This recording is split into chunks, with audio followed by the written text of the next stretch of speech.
दोस्तों आवाज को थोड़ा सा इग्नोर कीजिएगा, हेल्थ खराब है, पर वीडियो को बिल्कुल भी इग्नोर मत कीजिएगा क्योंकि वीडियो बहुत तगड़ी है। दोस्तों मैं खुश हुआ और आप हो यूट्यूब इस पर। आज की इस वीडियो में हम बहुत सारी सीरियस अपडेट्स पर बात करने वाले हैं। तो चलिए सबसे पहले बात करते हैं विजय माल्या के बारे में। तो भी फाइनली विजय माल्या ने कल रात को उनसे रिलेटेड सारी कॉन्ट्रोवर्सीज, कॉन्स्पिरेसीज और जितनी भी मिस्ट्रीज थी उन पर शॉकिंग रिवील दे दिए हैं। कल रात समानी के यूट्यूब चैनल पर हमें विजय माल्या का एक पॉडकास्ट देखने को मिलता है जिसकी लेंथ देखो भाई 2 बॉलीवुड मूवीज के बराबर है। पर डोंट वरी, मैंने ये पूरा पॉडकास्ट देख लिया है। तो जो मेजर है जिस पर विजय माल्या ने शॉकिंग आंसर्स दिए हैं मैं आपको वो बता देता हूँ। इसके बाद आप चाहो तो राज समानी के चैनल पर ये पूरा पॉडकास्ट देख सकते हो। सबसे पहला तो क्वेश्चन यही उठता है कि भाई विजय माल्या ने ये फ्रॉड किया क्यों। तो इस पर विजय माल्या रिप्लाई करते हैं कि भाई कौन सा फ्रॉड, हमने तो किसी बैंक से 1 रुपया तक नहीं लिया। एक कंपनी थी डेक्कन नाम से जिसने बैंक से लोन लिया था और मैं उस लोन का सिर्फ गारंटियर था। बाद में वो कंपनी हमारे साथ मर्ज हो गई और फिर जब वो कंपनी लोन नहीं रीपे कर पाई तो ये सारा लोन मेरे पर आ गया। और फिर अगली कॉन्ट्रोवर्सी की भाई वो अमाउंट था कितने का जिसको लेकर के विजय माल्या पर फ्रॉड के एलिगेशन लगते हैं। कहीं पर वो अमाउंट 6000 करोड़ लिखा है, कहीं पर 9000 करोड़ लिखा है, कहीं पर 14000 करोड़ लिखा है, इवन कहीं कहीं तो 23000 करोड़ रुपए भी लिखा है। तो इस पर Vijay Mallya proper document share करते हैं और वो बताते हैं कि भाई ना 23000 करोड़ है, ना 9000 करोड़ है, ना 14000 करोड़ है, सिर्फ वो अमाउंट 6000 करोड़ का है। और फिर वो बोलते हैं कि रिसेंटली ही करंट फाइनेंस मिनिस्टर ने पार्लियामेंट में ये चीज क्लियर करी है कि विजय माल्या से अभी तक 14000 करोड़ की वसूली करी जा चुकी है। तो भाई अगर मुझ पर फ्रॉड के एलिगेशन लगते हैं कि मैंने 6000 करोड़ का फ्रॉड किया है तो भाई वो अमाउंट तो भी 2.5 गुने से भी ज्यादा रिकवर कर लिया गया है। तो फिर क्यों पॉलिटिशियंस और मीडिया मुझे अभी भी चोर बुलाते हैं। मैं चोर नहीं हूँ, मैं अपनी पर्सनल गारंटी तक देने को तैयार था। कौन सा चोर अपनी गारंटी देता है। और मैं तो इंडिया वापस आना चाहता हूँ, बस मेरी एक शर्त है कि मेरे केस को फेयरली हैंडल किया जाए। विजय माल्या की एक और चीज आपको पता होगा कि विजय माल्या कितनी महंगी महंगी सेलिब्रिटीज और मॉडल को हायर करते थे अपने कैलेंडर की कवर फोटोज के लिए। वो बहुत सारी लग्जरी पार्टीज किया करते थे एंड बहुत ऐश वाली जिंदगी जीते थे जब उन पर कर्ज लगा था तब भी। तो इस चीज को लेकर के भी विजय माल्या पर एलिगेशन लगते हैं कि उन्होंने इस ऐश में ही सारा पैसा लुटा दिया था। विजय माल्या इस पर भी आंसर करते हैं। वो बताते हैं कि ये सारी चीजें करना उन्हें सुपर रिच दिखाता था और फिर वो इस चीज को अपने मार्केटिंग टूल की तरह यूज करते थे। और ये सारी चीजें करने के लिए उन्हें ना ही कोई गिल्ट है और ना ही वो किसी चीज के लिए अपॉलॉजी मांगेंगे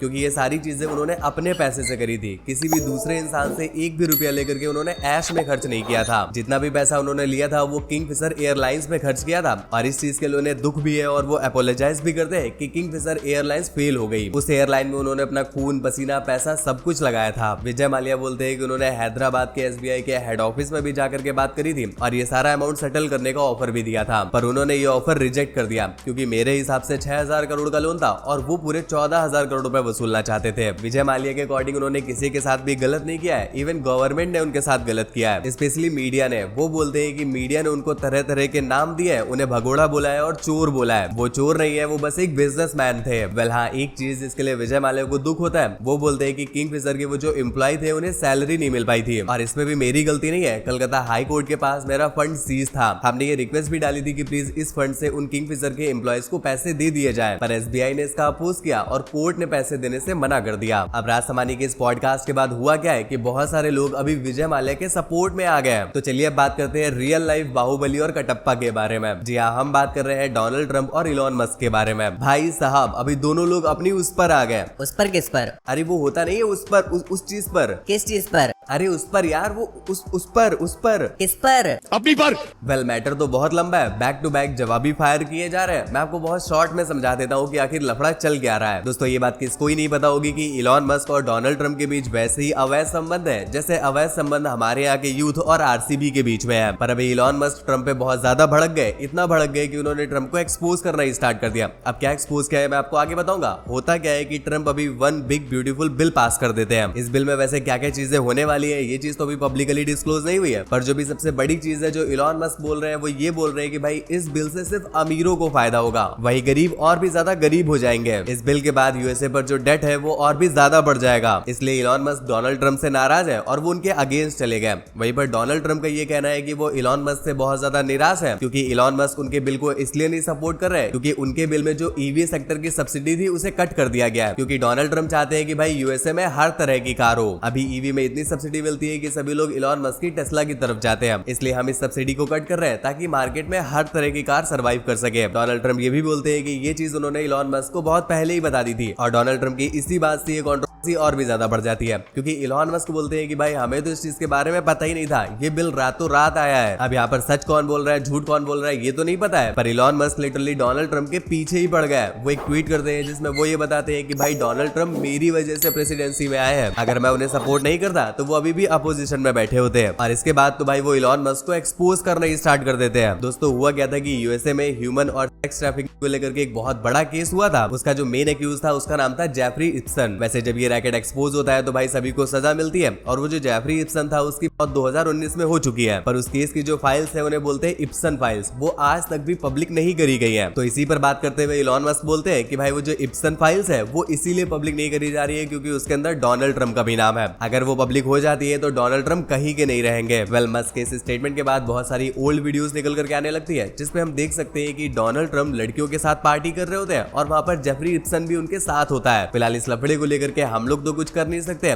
इसलिए हमने वही किया जो हमारा फेवरेट काम है। इस पर हमने तगड़ी तगड़ी मीम्स बनानी स्टार्ट कर दी। वेल काफी सारी मीम्स हमने मेरे टेलीग्राम चैनल पर शेयर कर दिया, आप चाहो तो वहां से देख सकते हो। फिलहाल इस लफड़े को लेकर के ध्रुव राठी का भी रिएक्शन आ चुका है। वेल रिएक्शन आप स्क्रीन पर देख सकते हो, पर ये रिएक्शन देख के ऐसा नहीं लग रहा कि वो मन ही मन कह रहे हैं मरन 2 सालों को। अगली अपडेट तो दोस्तों भी चेन्नई स्वामी स्टेडियम के बाहर जो हार्ट ब्रेकिंग इंसिडेंट हुआ था उसको लेकर के अभी कुछ बड़ी अपडेट्स आ रही है। जैसे कि हमने आपको कल की वीडियो में बताया था कि इस इंसिडेंट को लेकर के लोग आरसीबी पर भड़के हुए हैं और आरसीबी की मैनेजमेंट टीम को इस पूरे इंसिडेंट का रिस्पॉन्सिबल मान रहे हैं। अभी अपडेट आ रही है कि विराट कोहली के फ्रेंड निखिल सुशील जो कि आरसीबी के मार्केटिंग हेड भी हैं, उनके साथ साथ 3 और लोगों को अरेस्ट कर लिया गया है और उन पर जो चार्जेस लगे हैं वो आप स्क्रीन पर देख ही सकते हो। वेल ये अरेस्ट ऑर्डर कर्नाटका के सीएम सर ने दिए हैं। वो बोलते हैं कि इनिशियल इन्वेस्टिगेशन में ये रिवील हुआ है ऑर्गेनाइजर्स की तरफ से इररिस्पांसिबिलिटी और केयरलेसनेस हुई है। तो चलिए अब बात करते हैं गंदे गंदे गंदे हद से ज्यादा गंदे केस के बारे में। अभी एक पॉलिटिशियन मदर और उसके बॉयफ्रेंड को अरेस्ट किया गया है, पता है किस लिए? भाई वो अपनी 13 साल की बच्ची का गैंग रेप करवा रही थी अपने बॉयफ्रेंड और उसके दोस्तों से। टोटल ये हरकत उसने 8 बार करवाई है और वो क्या करती थी कि वो अपनी बच्ची को फोर्स करती थी कि वो अल्कोहल ले, जिसके बाद वो दोनों लड़के उसके साथ ये सब कर सके। ये जो पॉलिटिशियन है ये अपने हस्बैंड से दूर रहती थी क्योंकि इनका कुछ फैमिली मैटर चल रहा था। ये केस तब सामने आता है जब वो बच्ची अपने फादर को बताती है। वो फादर तुरंत ही एफआईआर रजिस्टर कराते हैं और फिर जब मेडिकल एग्जामिनेशन होता है तो ये चीज प्रूफ हो जाती है कि उस बच्चे के साथ सेक्सुअल असॉल्ट हो रहा है। गुड न्यूज ये है कि वो पॉलिटिशियन और उसके बॉयफ्रेंड को हरिद्वार के एक होटल से अरेस्ट कर लिया गया है। तो चलिए बात करते हैं हाउसफुल 5 मूवी के रिव्यू के बारे में। तो जैसे कि आज हाउसफुल 5 मूवी रिलीज हो चुकी है और मूवी के रिव्यूज भी आने स्टार्ट हो गए, पर भाई मैंने जितने भी रिव्यूज देखे किसी भी रिव्यू में किसी ने पॉजिटिव रिस्पांस नहीं दिया है। इवन कुछ लोग तो ये तक बोल रहे हैं कि अक्षय कुमार की आज तक की ये सबसे गंदी एक्टिंग रही है। मैं आपको यहाँ पर सूरज कुमार के रिव्यू की शॉर्ट वीडियो दिखा देता हूँ, फुल वीडियो आप चाहो तो उनके चैनल से देख सकते हो। हाउसफुल 5 देखकर आ रहा हूँ दोस्तों, स्टारिंग अक्षय कुमार, अभिषेक बच्चन, रितेश देशमुख और भी 1 दर्जन एक्टर है इसमें। अच्छा ये वर्ल्ड की पहली फिल्म है जिसके 2 क्लाइमैक्स बनाए ये लोग ने, ए और बी के नाम से, ताकि ऑडियंस को सी बना सके। अब ये वाले पार्ट को ये लोगों ने कॉमेडी थ्रिलर बनाया है जहां आप खुद पे हंसोगे, और थ्रिल पार्ट ये है कि आप एग्जिट डोर तक पहुंचने की कोशिश करोगे लेकिन